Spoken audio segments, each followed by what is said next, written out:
1982 की सर्दियों में कोलोराडो के शांत शहर ब्रेकन रिज में दो महिलाओं की एक रहस्यमय और बेरहम तरीके से मौत यानी हत्याएं हो जाती हैं, जिनसे पूरे क्षेत्र में दहशत फैल जाती है।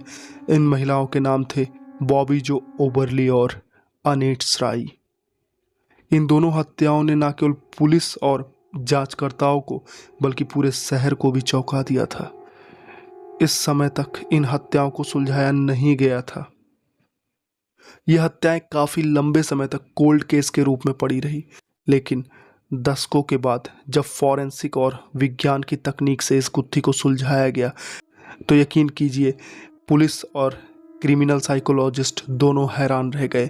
इस घटना को सॉल्व करने के सारे निशान इतने नज़दीक थे जिस पर किसी की नज़र ही नहीं गई। दोस्तों, इस कहानी को सुनते से ही आप पूरे सस्पेंस और थ्रिल से भर जाओगे।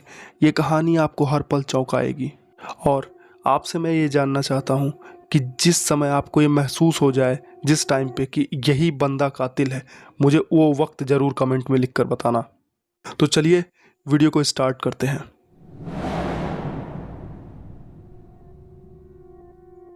बॉबी जो ओबरली 29 साल की एक खुशमिजाज और मिलनसार महिला थी। वो एक बहुत ही प्यारी पत्नी और बहुत ही प्यारी माँ थी, जो अपने दोस्तों और परिवार के साथ बहुत ही अच्छे से रहती थी। उसकी ज़िंदगी साधारण लेकिन बहुत ही शांत और खुशहाल थी।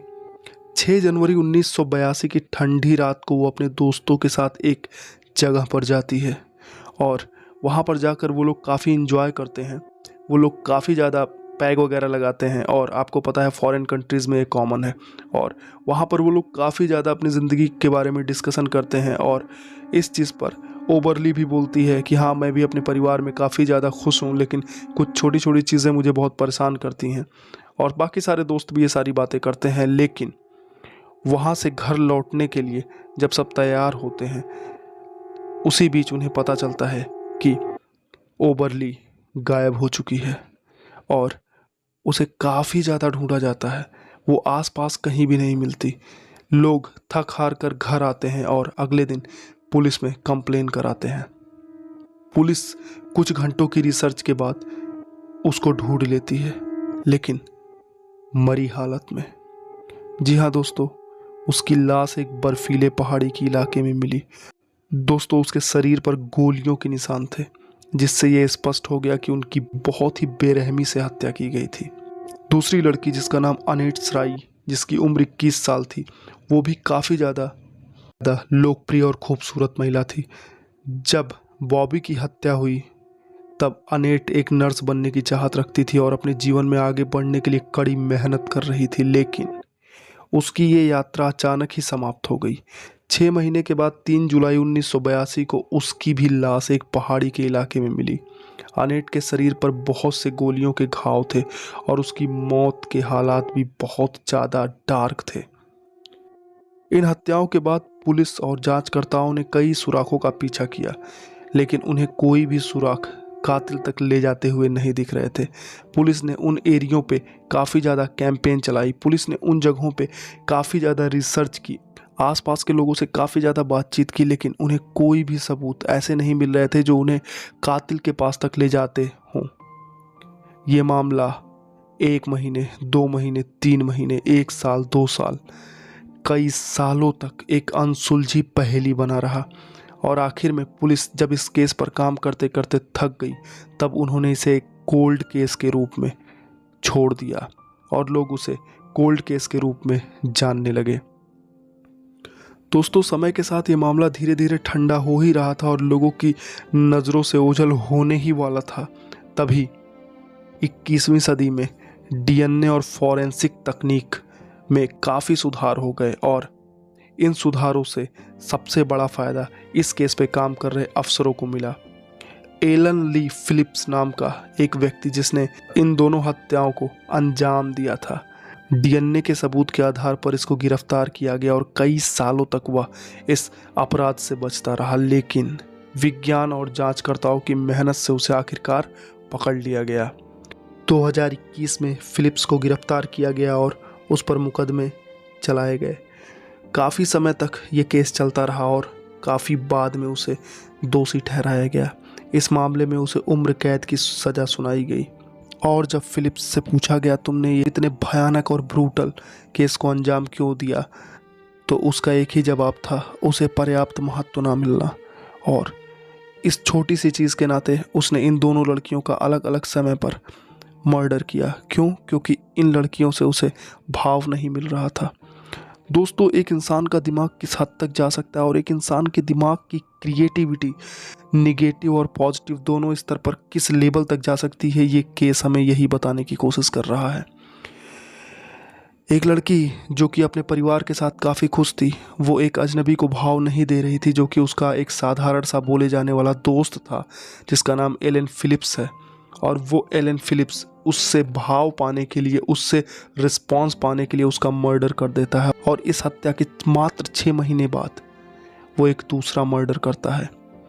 आप सोच सकते हो एक इंसान के अंदर महत्व की इच्छा किस हद तक जागृत होती है। आप एक इंसान के माइंड को यहीं से समझ सकते हो। दोस्तों, इन दोनों हत्याओं को करने के बाद कोलोराडो के लोगों के दिलों में एक डर बस गया। इस हत्या ने लोगों के दिमाग पे एक ऐसी छाप, एक ऐसी गहरी छाप छोड़ दी कि लोगों को ये लगने लगा कि एक इंसान को महत्व ना देना कई निर्दोष लोगों की जिंदगियों को ले सकता है। लेकिन अंततः न्याय मिलता है और इस लंबे और अनसुलझे केस को सुलझाने में विज्ञान और फॉरेंसिक तकनीकों का बहुत बहुत महत्वपूर्ण भूमिका है। यह मामला इस बात का प्रमाण है कि भले ही न्याय मिलने में समय लग जाए, लेकिन सच कभी भी छुपा नहीं रह सकता। दोस्तों, इन दोनों लड़कियों की पृष्ठभूमि सामान्य लोगों से अलग नहीं थी। इन लड़कियों की ज़िंदगी में भी वही समस्याएं थी जो कि एक नॉर्मल इंसान की ज़िंदगी में होती है, लेकिन इनके साथ में जुड़ा हुआ व्यक्ति एक ऐसा व्यक्ति था जो अपने आप से लड़ रहा था, जिसकी अपने आप से ही लड़ाई थी। उस व्यक्ति के बचपन में बहुत सी ऐसी घटनाएं हैं जिस घटनाओं के बारे में क्रिमिनल साइकोलॉजिस्ट बताते हैं कि उसके मनोवैज्ञानिक विकृतियों में उन घटनाओं ने सबसे ज़्यादा भूमिका निभाई। उन घटनाओं में से सबसे महत्वपूर्ण घटना ये है, बचपन में फिलिप्स अपने माता पिता द्वारा काफ़ी ज़्यादा प्रताड़ित हुआ और उसका परिणाम ये हुआ कि उसे महत्व पाने की इच्छा काफ़ी ज़्यादा उठने लगी। और इन दोनों लड़कियों की ज़िंदगी में उसका एक दोस्त के रूप से रोल था और इस रोल से बहुत ज़्यादा एक्सपेक्ट करके वो फिलिप्स बैठा हुआ था। जब उसे इन लोगों से वो रिस्पॉन्स मिलता नहीं दिखा तो फिलिप्स ने इन लड़कियों का मर्डर कर दिया। दोस्तों, फिलिप्स एक ऐसा इंसान था जो तर्कशील नहीं था। वो एक अपराधी था और अपनी क्रियाओं को अक्सर किसी बाहरी दबाव या समाज की सच्चाई से बचने के लिए तर्कसंगत रूप से अपने दिमाग में बनाता था और वो प्रूव करता था कि हाँ, इसे मारना सही है। उसका दिमाग उसे इजाज़त देता था और वो मार देता था। एक चीज़ फिलिप्स के अंदर जो क्रिमिनल साइकोलॉजिस्ट ने देखी, वो ये देखी कि फिलिप्स प्लानिंग करने में काफ़ी माहिर था।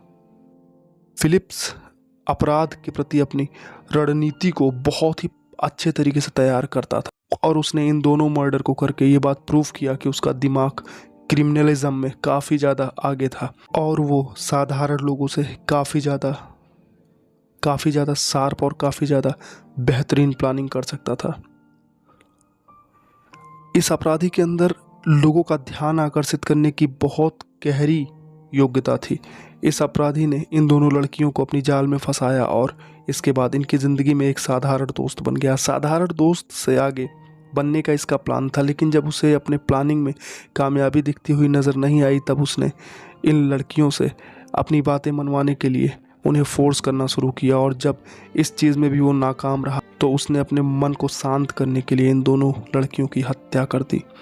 और इस हत्या को करने के बाद वो इतनी सफाई से निकला कि उसने सारे सबूत मिटा दिए। जैसे उसने जिस हथियार से हत्या किया उस हथियार को गायब कर दिया, अपने जूते, जिस जूते से वो चला उन जूतों को आसपास दफना दिया और इस तरीके से मर्डर को प्लान किया कि पुलिस का ध्यान भी कभी वहाँ तक नहीं पहुँचा। लेकिन जब फॉरेंसिक डेवलप हुई तब पुलिस के दिमाग में आया कि जितने भी दोस्त और जितने भी रिश्तेदार हैं उन सभी की डीएनए जांच करवाते हैं। और डीएनए जांच करने पर पता चलता है कि उसका एक साधारण सा दोस्त जो कि उसके ज़िंदगी में कोई बहुत ख़ास महत्व नहीं रखता था उन दोनों लड़कियों की ज़िंदगी में, वो दोस्त ने सिर्फ महत्व, इम्पोर्टेंस पाने के लिए उन दोनों लड़कियों को जान से मार दिया। दोस्तों, ये कहानी हमें ये बताना चाहती है कि हमारे आसपास जो साधारण से दिखने वाले लोग हैं, कई बार वो बहुत बड़े क्रिमिनल होते हैं और कई बार उनके दिमाग में बहुत ही गहरे क्राइम पल रहे होते हैं। दोस्तों, साइकोलॉजिस्ट का ये मानना है कि फिलिप्स जैसे लोग हमें हर जगह मिल जाएंगे। हमारे ऊपर निर्भर करता है कि हम फिलिप्स जैसे लोगों से कैसे निपटते हैं। दोस्तों, साइकोलॉजी ये कहती है कि किसी भी व्यक्ति को अगर आप ज़्यादा इंपॉर्टेंस देते हो तो वो आपकी ज़िंदगी को कंट्रोल करने लगता है, और अगर आप किसी व्यक्ति को कम इंपॉर्टेंस देते हो तो वो आपकी ज़िंदगी को कंट्रोल करने की, आपसे महत्व पाने की कोशिश करने लगता है। और फिलिप्स के केस में दूसरी बात थी। फिलिप्स का केस दूसरे टाइप का केस था। इस केस में फिलिप्स को बचपन से लेके कभी भी इम्पोर्टेंस नहीं मिली थी, और इसी चीज़ के नाते फिलिप्स जब इन दोनों लड़कियों के संपर्क में आया तो उसने सिर्फ एक ही चीज़ की उम्मीद करनी शुरू कर दी कि उसे महत्व मिलना शुरू हो जाए। लेकिन चूंकि इन दोनों लड़कियों के और भी दोस्त रहे होंगे, इसे उतनी पर्याप्त महत्व नहीं मिल रहा था, जिसके लिए वो पहले इन लड़कियों से पोलाइटली आग्रह करता है कि मुझसे बातें करो और मुझसे व्यवहार रखो। लेकिन जब आप किसी से ये कहते हैं कि प्लीज़ मुझसे बातें करो, तो उसी वक्त में आप उसके नज़र में गिर जाते हैं। आप उनसे दूरी बनाने के अपने रास्ते खुद तय करने लगते हैं, और यही केस फिलिप्स के साथ हुआ। उन लड़कियों ने इससे धीरे धीरे दूरी बनाना शुरू कर दिया। दूरी बनाते से ही फिलिप्स इस चीज़ को बर्दाश्त नहीं कर पाया। फिलिप्स का सुपर ईगो हर्ट होने लगा, और यहाँ से फिलिप्स एक क्रिमिनल की तरह सोचने लगा। फिलिप्स ने ये सोचा कि अगर ये हमें नहीं मिलती है तो किसी और के साथ इनको खुश नहीं देख सकते, और वहाँ से उसने अपने दिमाग को एक ऐसे दिशा की तरफ मोड़ना शुरू कर दिया जिस तरफ मुड़ने के बाद सिर्फ और सिर्फ क्राइम ही हो सकता था।